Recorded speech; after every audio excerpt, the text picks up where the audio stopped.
આપણા લગ્નની કંકોત્રી છે. આજથી 7 દિવસ પછી આપણા બંનેના લગ્ન થશે.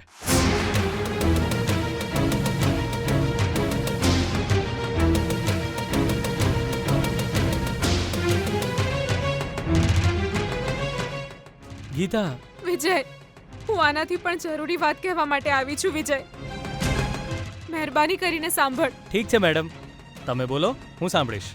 વિજય, આપણે અત્યારે જ જવું પડશે.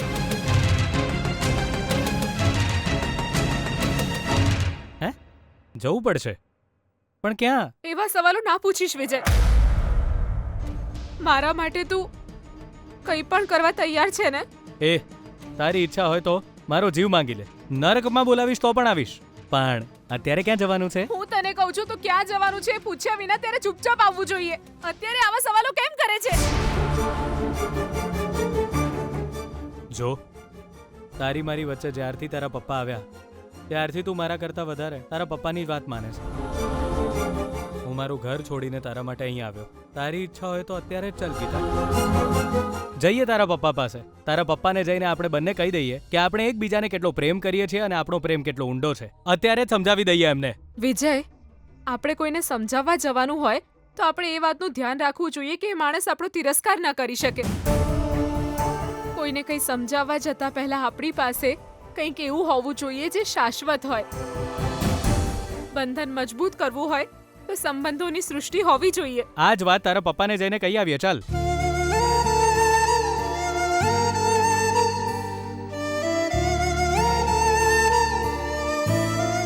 કહીશું વિજય, પણ અત્યારે નહીં. પહેલા તું ચૂપચાપ મારી સાથે આવ. ત્યાં તું મારી વાત માની લઈશ તો આપણી બધી જ મુશ્કેલીઓ સુખમાં બદલાઈ જશે. વિજય, ગીતા, ખબર નહીં કેમ પણ તું બહુ વિચિત્ર વાતો કરે છે. શું થયું છે? તને કોઈ વાતનો ડર લાગી રહ્યો છે? મને વિશ્વાસ છે ગીતા, હું તારા પપ્પાનું મન જરૂર જીતી લઈશ. વિજય, તું હવે મારી વાત માનવાનો છે કે નહીં? ઠીક છે, મારે શું કરવાનું બોલ. ચલ મારી સાથે.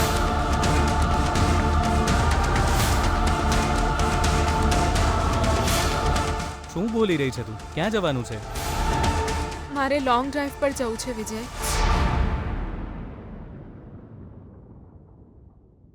આટલી રાત્રે? અત્યારે ઓલરેડી અડધી રાત થઈ ગઈ છે. વિજય, કાલ સવાર સુધીમાં આપણે અમારા કુળદેવના મંદિરે પહોંચી જવાનું છે.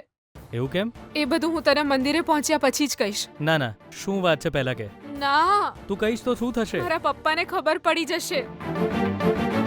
તારે એક પણ સવાલ પૂછ્યા વિના મારી સાથે આવવું પડશે. મેં એવી માનતા રાખી છે, જો હું એ પૂરી નહીં કરું તો આપણા લગ્ન ક્યારેય નહીં થાય.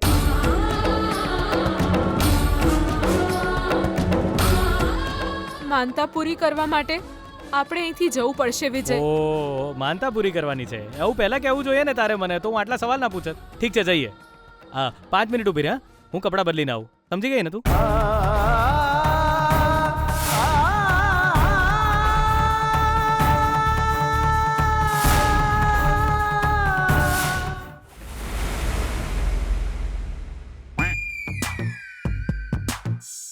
સાહેબ, હેલ્પ કરું લાય. અરે સાહેબ, પણ હું છે બાપ રે. ઓહો, તું તારી પાસે બધી ટોપની વસ્તુઓ જ રાખે છો. ઓ, તકિયો તારી સાઈઝનો જ છે. લે પકડ. કોઈ નહીં, હું તો ખાલી ગુડ નાઇટ કહેવા આવેલો. એટલા માટે કે પછી બેડ નાઇટ શરૂ થશે એટલે તકલીફ પડશે. હું થયું સાહેબ? કેમ આવું કહી રહ્યા છો?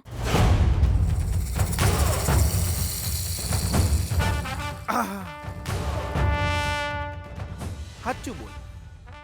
તું કાલો અહીંથી તાર મમ્મીની ખબર કાઢવા નથી ગઈ ને? તું હોસ્પિટલ નથી ગઈ એ વાતની તો મને પાક્કી ખબર છે. સાચું બોલ ને ડાર્લિંગ. તું કાલ ખોટું બોલતી હતી કે મારો અંદાજો ખોટો હતો? કેવું બોલ્યો? ચલ સાચું બોલ. જો એવું ના હોય તો તને કારણ વિના એક ખોટા કેસમાં ભરાઈને આ ઘરમાંથી બાર તારા પહેલા એક કોમ વાળી હતી, કમળા નોમ હતું એનું. તને ખબર છે એની હાથે હું થયું તું? કાઢી મેલેલી. હોંભળ્યું તો હશે જ તે એના વિશે, એવું મને લાગે છે. એ ધક્કો ના મારતી. મહેરબાની કરીને આવું જરાય કરશો નહીં સાહેબ.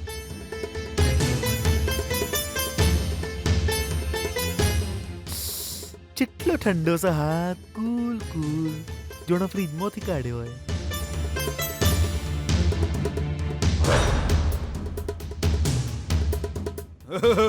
હારું હારું, કોમ વાળા હાથે થોડું ડિસ્ટન્સ રાખીએ તો હારું. લાઈન ના મારે મને. હવે બોલ, તું ચો જઈતી કાલે? એ તો કાલે રાતે મારા મોબાઈલ પર એક ફોન આવ્યો હતો. મારા મોબાઈલ નંબરને 1 લાખનું ઇનામ મળ્યું છે. ચેક લઈ જવા એડ્રેસ પણ મોકલી આપ્યું હતું. પણ જ્યારે હું એડ્રેસ પર ગઈ, હા એ તો ખબર છે મને. મમ્મીની તબિયત હારી નહીં, મારે હોસ્પિટલ જવું છે, એવું બધું કહીને અમને ઉલ્લુ બનાયા. કન્ટિન્યુ કરે બધું. બોલ. અરે એ તો એ એડ્રેસ વિજય સાહેબનું હતું.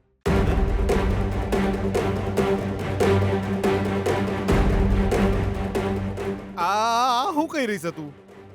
વિજયના ઘેર જઈતી? હા, અલી ચમ્મારી વાટ લગાડે છે કાલે ને ઉધર.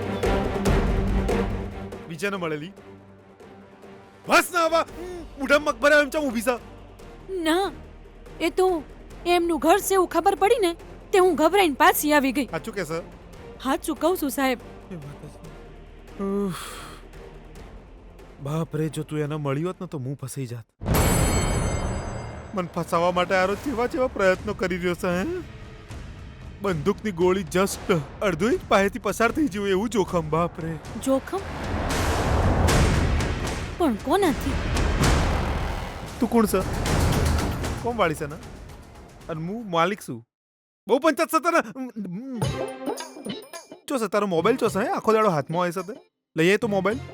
જા જા. લોકો કહેતા હોય છે કે નોકરને વઢવા ના જોઈએ, પણ આને ના વઢું તો લે.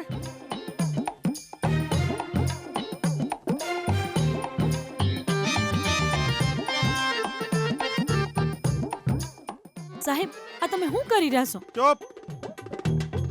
ઓહો હો, લાગે છે બધો ખજાનો ઓમ જ છે. Come on, take it. હું પૂછ્યું હું કરું છું એમને હું? અરે સાહેબ, સિમ કેમ કાઢી રહ્યા છો?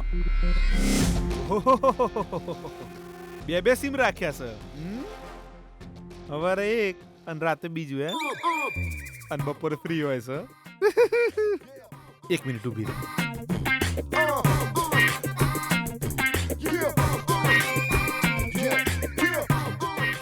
સાહેબ, મારું સિમ કાર્ડ.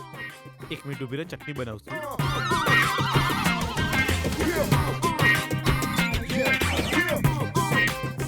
તારા સિમે કાઢી નાખેલો મારો દમ, એટલે મારા મજબૂરીમાં આવીને એની વાર્તા પૂરી કરવી પડી. Good night. બાપરે, રિંગ વાગે અંદર. ના ના, આ તો કાલ દિવેલ પીધેલું એનું છે.